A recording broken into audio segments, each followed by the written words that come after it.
我这迷人版的小无人机过了一个年，是彻底的报废了啊！也就10多天没有训练，现在反神也太厉害了吧！刚刚差点飞了，还好一把被我抓住了。现在在外面我都不敢放，只能在家里面放一下，而且是一伸手它马上就飞走。以前是你一伸手它马上就跳到手上，把手当鸟窝。所以说体型越小的鸟越容易反神。所以说我这小无人机是彻底报废了。像这种小型鸟，从最开始手养的时候，一定要养到6个月到1年这个样子，经常互动。到了后面，它的性格逐渐稳定下来，就不容易反神了。我这珍珠鸟现在差不多3个月大，这个时候一定要加强培养感情。没办法呀，春节荒废了10多天。以前他们站在我手上是一种很享受的状态，现在他们的警惕性很高，还想啄我嘞。而且我这2只珍珠鸟都是母的，另外一只反神更严重，见得我就像见了鬼一样。算了吧，实在是培养不了了，那就培养他们的下一代。我去拐一只公的回来，刚找别人拐了一只公的珍珠鸟回来了，也是一只小青年，正好可以配对。这放在一起看起来是不是还挺般配的？既然你做不了我的无人机，那就让你们的下一代当我的无人机吧，也挺不错的。哎呦，跑了！还好这是在室内，如果在外面，这不就比翼双飞了吗？而且还是个惨剧。先把它们关起来，我现在给它们准备鸟窝。这个窝已经好久没有启动了哦，现在又派上用场了。就这种材料，10姐妹和珍珠鸟特别喜欢用来做窝。不过今天山上的这种材料不好找窝，可能很多都被别人割回去喂牛了，就找这么几根。等过几天天气好，我再来找一点，先将就的用一下。第一次就让我亲自给他们做窝，这做的不比他们差吧？把这一只从小和珍珠鸟生活在一起的虎皮鹦鹉换个地方。我已经给他们安装完成，剩下的就靠他们自己了。我现在就等着培养他们的下一代小无人机，毕竟这玩意儿还挺好玩的，我还是比较期待。今天我在清理手机内存的时候，才发现手机上记录小兔子的成长过程的视频都没有删。为了能够节约内存，也能够保留他们的成长过程，今天我就把它们剪辑成一个视频，然后也发给大家看一下。这是首次我发现小兔子已经出生了，可能是半夜生的，就算第1天吧。这也是我第一次这么近距离的知道小兔子刚出生的时候长这个样子。之前在网上都听说兔子特别能生，没有想到我家兔子第一次才生了3只，没有想象的10只8只那么多。因为天气比较冷，所以第1天我就随便看了一下。到第3天的时候，我把它们抓出来，发现身上的毛都已经长出来了。这个成长速度真的是挺快的。这是第5天，小兔子已经长这么大了。这一次我来看它们，主要是看一下它们到底是死是活。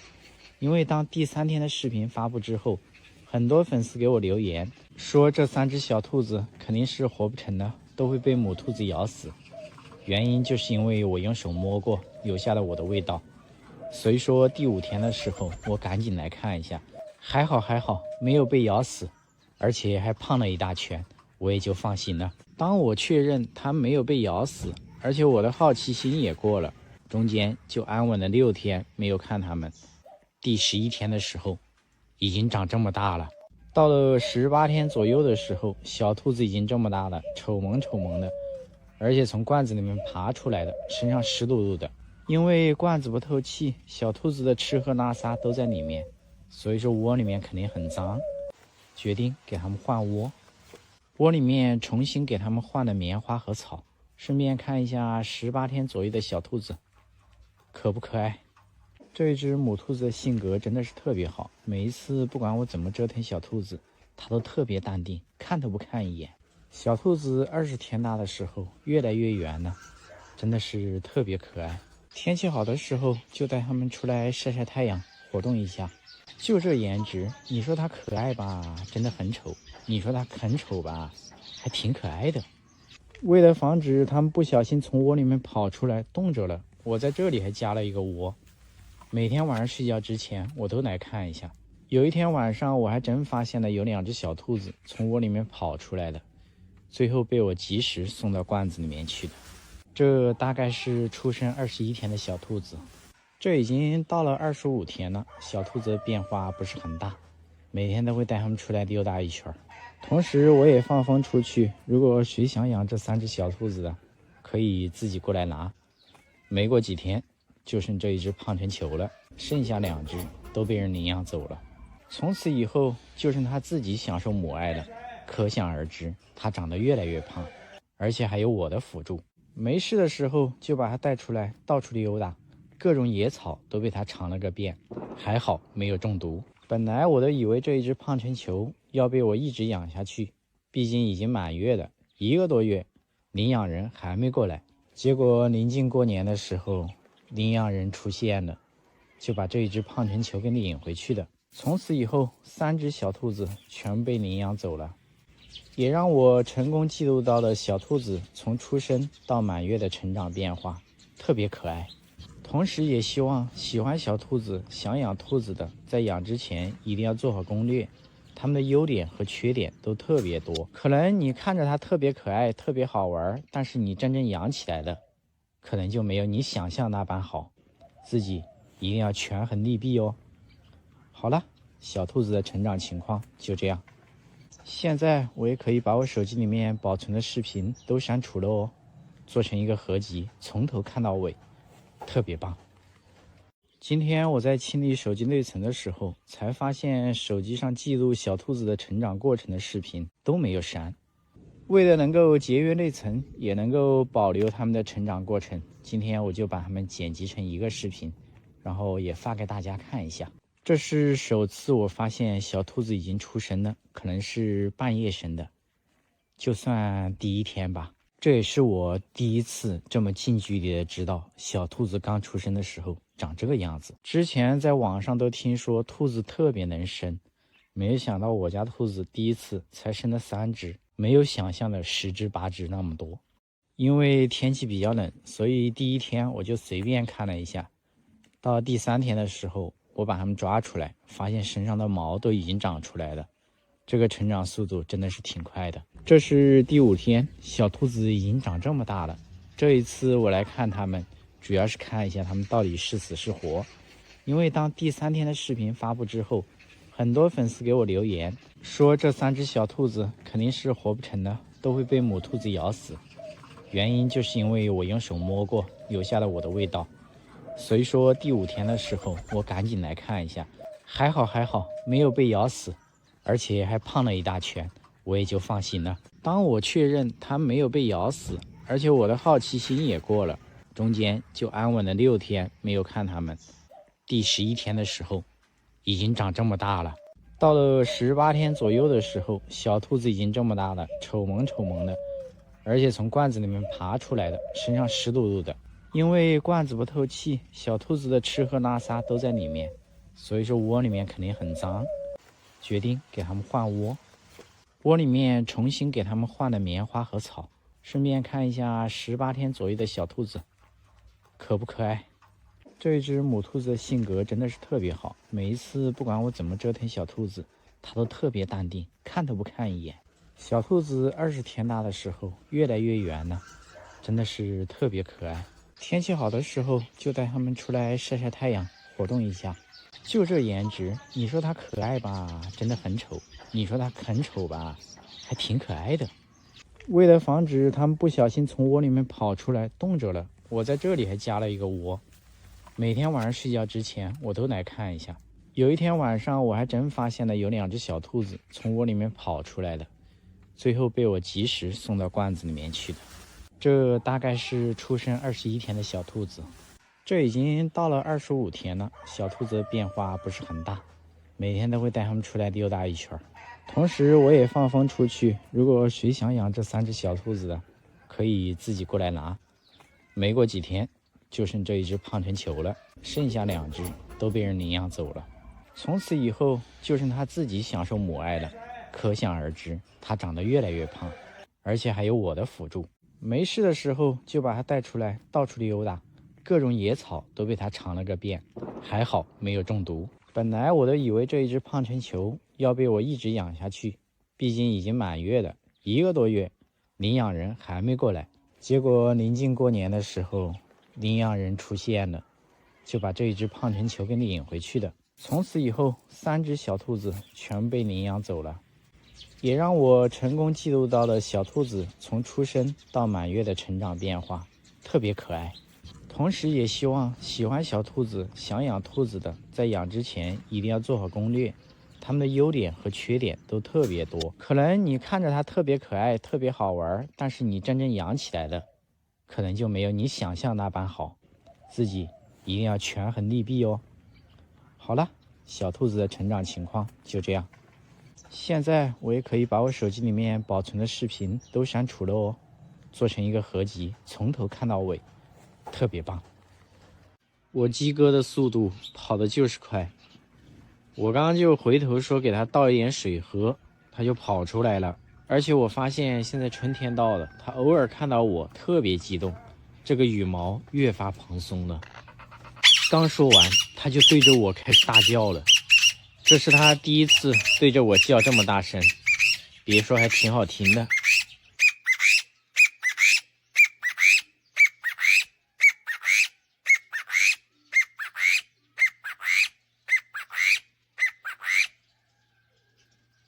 哎，给我吓一跳，我还以为他要过来攻击我嘞。看这个羽毛，够蓬松吧？现在有的时候他看到我就是这个状态，我都挺替他担心的，跟鸽子学的吧。本着早点把它放生的原则，其实一直都没有和它互动过，更别说培养感情了。但是它现在对我可不陌生哦，见到我都这么激动。哎呀，这今天挺高兴的，一会儿都叫了2次。试一下抚摸它，看能不能中断它的歌声，好像也没啥影响。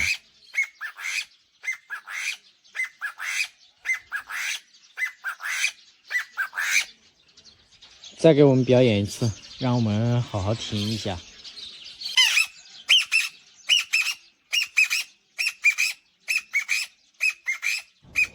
这一次的叫声更加洪亮哦，来，站我手上试一下。哎，直接中断了。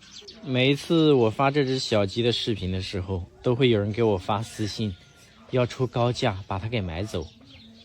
第一，我要把它给放生；第二，买卖是违法的，所以说就不要想了哦。这家伙以后放生，我肯定会放到深山里面去。第一，碰到的人的概率低；第二，猫狗比较少，就是野生动物和野生动物之间的较量。如果它真出什么意外了，我也没办法，但是必须要放，这个也希望大家能够理解。其实好多人都希望我能把它养着，就像之前很多人劝我把喜鹊给养着，收留它们，不要放生的。最后我还是放了，而且它们都活得特别好。不过从过年到现在，那2只经常遇到的喜鹊我再也没看到过。希望它们是去别的地方了，而不是出意外的。毕竟有的时候1、2个月都没看到，也很正常。给小鸡挖个坑，还挖出了一根骨头出来了。小鸡最喜欢在这种泥坑里面玩了。不过我给它挖的这个泥坑可能有点湿哦，不知道它喜不喜欢。走，去试一下。好像的确是没兴趣。这个地方挺不错的，一般它们喜欢泥土比较松软的地方，稍微干燥一点。它们喜欢在泥沙里面玩。其实第一的话，泥沙里面有细碎的沙子，它们吃了之后能促进食物的消化。第二的话，用泥沙可以清洗掉身上的寄生虫。所以说动物的很多行为并不是单单的玩耍，都是有一定的作用的。包括麻雀啊、鸡啊都喜欢这样。你像八哥啊，还有其他的鸟喜欢把蚂蚁藏在身上，其实呢就是利用蚂蚁身上的乙酸来给自己进行杀毒消菌。它们的种种行为很多时候都是不需要教的，与生俱来的，特别神奇。好了，它好像结束了，把别人菜地里面的泥巴恢复原样，下次还可以继续玩。越到了春季，这个家伙的放生倒计时也就开始的，预计是在4、5月份，这个时候都在繁殖，正好它可以出去找个对象，然后把它带一带，也挺好的。我鸡哥的速度跑的就是快，我刚刚就回头说给它倒一点水喝，它就跑出来了。而且我发现现在春天到了，它偶尔看到我特别激动，这个羽毛越发蓬松了。刚说完，它就对着我开始大叫了。这是它第一次对着我叫这么大声，别说还挺好听的。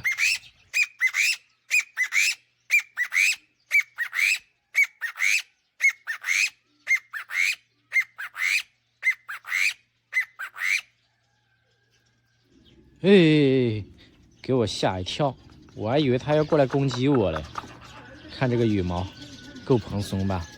现在有的时候它看到我就是这个状态，我都挺替它担心的，跟鸽子学的吧。本着早点把它放生的原则，其实一直都没有和它互动过，更别说培养感情了。但是它现在对我可不陌生哦，见到我都这么激动。哎呀，这今天挺高兴的，一会儿都叫了2次啊。试一下抚摸它，看能不能中断它的歌声，好像也没啥影响。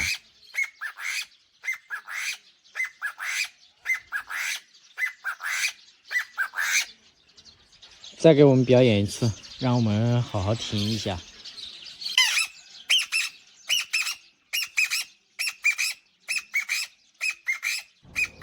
这一次的叫声更加洪亮哦，来，站我手上试一下。哎，直接中断了。每一次我发这只小鸡的视频的时候，都会有人给我发私信，要出高价把它给买走。第一，我要把它给放生；第二，买卖是违法的，所以说就不要想了哦。这家伙以后放生，我肯定会放到深山里面去。第一，碰到的人的概率低；第二，猫狗比较少，就是野生动物和野生动物之间的较量。如果它真出什么意外了，我也没办法，但是必须要放，这个也希望大家能够理解。其实好多人都希望我能把它养着，就像之前很多人劝我把喜鹊给养着，收留它们，不要放生了。最后我还是放了，而且它们都活得特别好。不过从过年到现在，那2只经常遇到的喜鹊我再也没看到过。希望它们是去别的地方了，而不是出意外的。毕竟有的时候1、2个月都没看到，也很正常。给小鸡挖个坑，还挖出了一根骨头出来了。小鸡最喜欢在这种泥坑里面玩了。不过我给它挖的这个泥坑可能有点湿哦，不知道它喜不喜欢。走，去试一下。好像的确是没兴趣。这个地方挺不错的，一般它们喜欢泥土比较松软的地方，稍微干燥一点。它们喜欢在泥沙里面玩。其实第一的话，泥沙里面有细碎的沙子，它们吃了之后能促进食物的消化。第二的话，用泥沙可以清洗掉身上的寄生虫。所以说动物的很多行为并不是单单的玩耍，都是有一定的作用的。包括麻雀啊、鸡啊都喜欢这样。你像八哥啊，还有其他的鸟喜欢把蚂蚁藏在身上，其实呢就是利用蚂蚁身上的乙酸来给自己进行杀毒消菌。它们的种种行为很多时候都是不需要教的，与生俱来的，特别神奇。好了，它好像结束了，把别人菜地里面的泥巴恢复原样，下次还可以继续玩。越到了春季，这个家伙的放生倒计时也就开始了，预计是在4、5月份，这个时候都在繁殖，正好它可以出去找个对象，然后把它带一带，也挺好的。哎呦，这个家伙太不讲卫生了哦！放你出来玩一会儿，你在这个水坑里面洗澡，这不越洗越脏啊！这洗澡是真不挑地方啊，能在哪里遇到水就在哪里洗的。身上全都是泥，在我手上抖了一下，我手上都这么脏了。这里每天都放了一大桶水嘞，给他们喝，给他们洗澡的。我在旁边跳下去也淹不死，不用担心。再跳2次水，身上的泥巴应该就洗干净了。又给他弄了一个碗，他又洗了几圈。看一下碗里这么多泥，这一下应该是洗干净了。现在把羽毛晒干，等一会儿陪它互动一下。应该已经晒干了吧？我看一下，毛茸茸的，干了。之前有人跟我说，好久没有看到这个小家伙出镜了，它是不是已经失宠了？可能吗？绝对不可能。你们知道为啥吗？让你们看一下。如果我要带它出去玩，就随便把它挂到衣服上，它就会很乖，一直跟着我。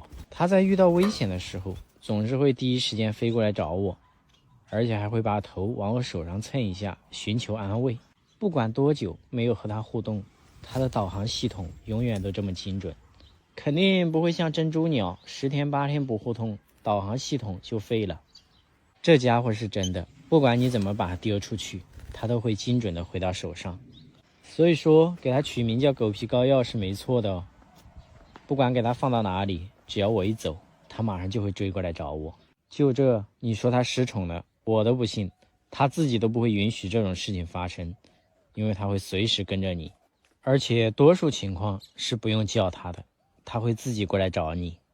但是有一种情况，你不能把它丢地上，只要是丢地上，基本上就叫不动了。过来，过来，过来，我走了哦，你自己在这里。总体来说还可以，是吧？所以说它根本就不会失宠。然后虎皮鹦鹉2只都养着在，不过亲人度和狗皮膏药比差远了。这一只总喜欢找狗皮膏药玩，每一次都挨打，就没有任何一个动物能和狗皮膏药当朋友的。狗皮膏药除了对我，对其他动物都很凶。过年也有半个多月没有管它们，现在也不亲人了，不过后续培养一下，问题也不是很大。完了，又开始了。这个狗皮膏药就不允许有其他的小动物站到我手上。不过这个虎皮鹦鹉可不是好惹的哦，它每一次都硬刚狗皮膏药，在气势这一块根本就不输它。差不多了啊，把你们两个给分开，真的是没完没了了。以后狗皮膏药也有对手了。走了，惹事精，我也要把你给关起来了。哎呦，这个家伙太不讲卫生了哦！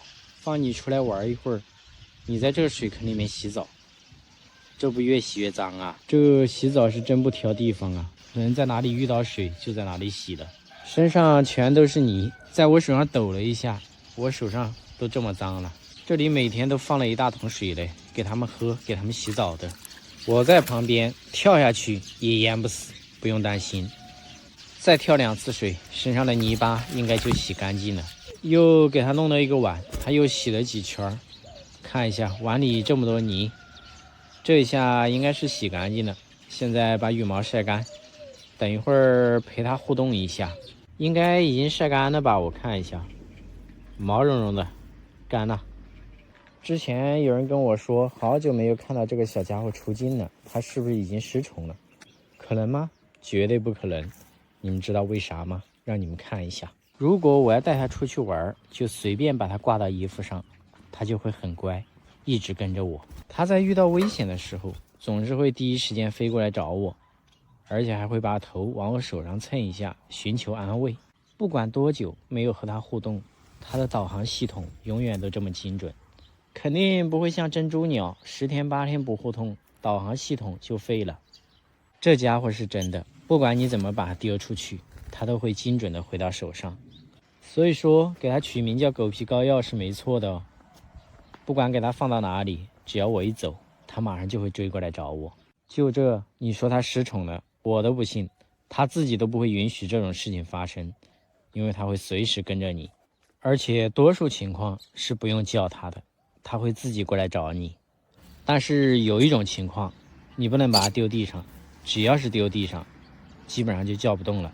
过来，过来，过来，我走了哦，你自己在这里。总体来说还可以，是吧？所以说它根本就不会失宠。然后虎皮鹦鹉2只都养着在，不过亲人度和狗皮膏药比差远了。这一只总喜欢找狗皮膏药玩，每一次都挨打，就没有任何一个动物能和狗皮膏药当朋友的。狗皮膏药除了对我，对其他动物都很凶。过年也有半个多月没有管它们，现在也不亲人了，不过后续培养一下，问题也不是很大。完了，又开始了。这个狗皮膏药就不允许有其他的小动物站到我手上。不过这个虎皮鹦鹉可不是好惹的哦，它每一次都硬刚狗皮膏药，在气势这一块根本就不输它。差不多了啊，把你们两个给分开，真的是没完没了了。以后狗皮膏药也有对手了。走了，惹事精，我也要把你给关起来了。你们能看得出来狗子是什么操作吗？我说把它拴几天嘞，结果它掉到猪圈里面来了。这是准备和鸭子为伍了吗？就从它头顶那个洞上面钻下来的。过年我们感觉就是光阴似箭，在这狗子看来是度日如年，因为放鞭炮的很多，小朋友也很多。那对于一只又怕鞭炮又怕人的狗子来说，那肯定要找个地方躲起来呀。所以说它躲到猪圈里面来了。还好这个铁链的长度正好，不然的话这就是一起悲剧了。刚刚好像别人又放鞭炮了，他吓得瑟瑟发抖啊，把他给弄上来放了。这年也过完了，小朋友也上学了，基本上就没有人放鞭炮了。把他放了，这状态马上就不一样了。还有一个重要的原因就是我在他身边，他觉得有安全感。听一下，又有人放鞭炮，但是我在他身边，他就不怕。如果他自己的话，他马上就回家躲起来了。把他带出来溜达一圈吧。还有一只猫鬼鬼祟祟的跟着在那。小伙子，你要顶住啊，说不定等会儿还有人放鞭炮。不要怕，农村狗怕什么鞭炮啊？完了，刚刚这竹林前面不知道谁放了一个鞭炮，声音还挺大的，直接把狗子给吓跑了。我在这里都不好使啊。再怎么说，这狗的胆子肯定比猫大呀。这只猫听到鞭炮动都不动一下，狗居然给吓跑了。还好它跑了一圈，又从另外一个方向过来找我了。所以这个过年呢，对狗子来说真的是一种煎熬，它特别怕。昨天把狗子给放了就没有拴，然后今天它就失踪了。你们猜猜它躲到哪里去了？这真是有的狗你把它关在猪圈里面，它想出来它出不来。这有的狗千方百计的它往猪圈里面钻，这不就是你千方百计想得到的？真是别人想丢弃又丢不掉的东西。出来啊，年都过完了，哪里有人放鞭炮了？你还这么怕？最终我用这只可爱的小兔子成功的把狗子骗出来了。等猫走了之后，你们玩一下，来看一下。哎呦，你这一狗蹄子差点把小兔子给踢飞了。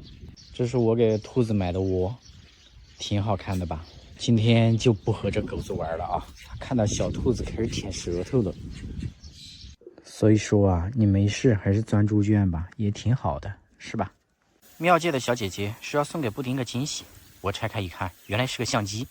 你们总说布丁是庙界的代言狗，这下真的和我抢饭碗，当上 UP 狗了。看他又在到处乱跑，回来，你还要接广告嘞？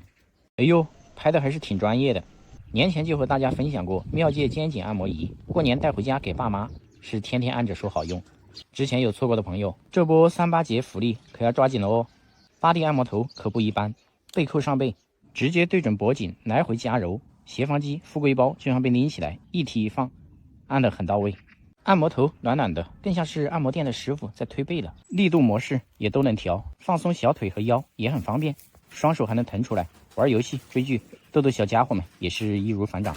大家过完节返工辛苦，也要照顾好身体，颈椎受伤了可没有再来一次的机会哦。用了这么久了，庙界肩周放松的功力是实打实的，比那些长得像却没有力气的按摩仪穴位力度都准很多，而且还只用一次按摩前，全身上下都能按得轻快。优惠也在评论区放好了，领券下单就送运费险和1年内质量问题免费换新，还是保价大促的，早买早送礼哦。你们能看得出来狗子是什么操作吗？我说把它拴几天嘞，结果它掉到猪圈里面来了。这是准备和鸭子为伍了吗？就从它头顶那个洞上面钻下来的。过年我们感觉就是光阴似箭，在这狗子看来是度日如年，因为放鞭炮的很多，小朋友也很多。那对于一只又怕鞭炮又怕人的狗子来说，那肯定要找个地方躲起来呀。所以说它躲到猪圈里面来了。还好这个铁链的长度正好，不然的话这就是一起悲剧了。刚刚好像别人又放鞭炮了，他吓得瑟瑟发抖啊，把他给弄上来放了。这年也过完了，小朋友也上学了，基本上就没有人放鞭炮了。把它放了，这状态马上就不一样了。还有一个重要的原因就是我在他身边，他觉得有安全感。听一下，又有人放鞭炮，但是我在他身边，他就不怕。如果他自己的话，他马上就回家躲起来了。把他带出来溜达一圈吧。还有一只猫鬼鬼祟祟的跟着在那。小伙子，你要顶住啊，说不定等会儿还有人放鞭炮，不要怕。农村狗怕什么鞭炮啊？完了，刚刚这竹林前面不知道谁放了一个鞭炮，声音还挺大的，直接把狗子给吓跑了。我在这里都不好使啊。再怎么说，这狗的胆子肯定比猫大呀。这只猫听到鞭炮动都不动一下，狗居然给吓跑了。还好它跑了一圈，又从另外一个方向过来找我了。所以这个过年呢，对狗子来说真的是一种煎熬，它特别怕。昨天把狗子给放了就没有拴，然后今天它就失踪了。你们猜猜它躲到哪里去了？这真是有的狗你把它关在猪圈里面，它想出来它出不来。这有的狗千方百计的它往猪圈里面钻，这不就是你千方百计想得到的？真是别人想丢弃也丢不掉的东西。出来啊！年都过完了，哪里有人放鞭炮了？你还这么怕？最终我用这只可爱的小兔子成功的把狗子骗出来了。等猫走了之后，你们玩一下，来看一下。哎呦，你这一狗蹄子，差点把小兔子给踢飞了。这是我给兔子买的窝，挺好看的吧？今天就不和这狗子玩了啊！看到小兔子开始舔舌头了。所以说啊，你没事还是钻猪圈吧，也挺好的，是吧？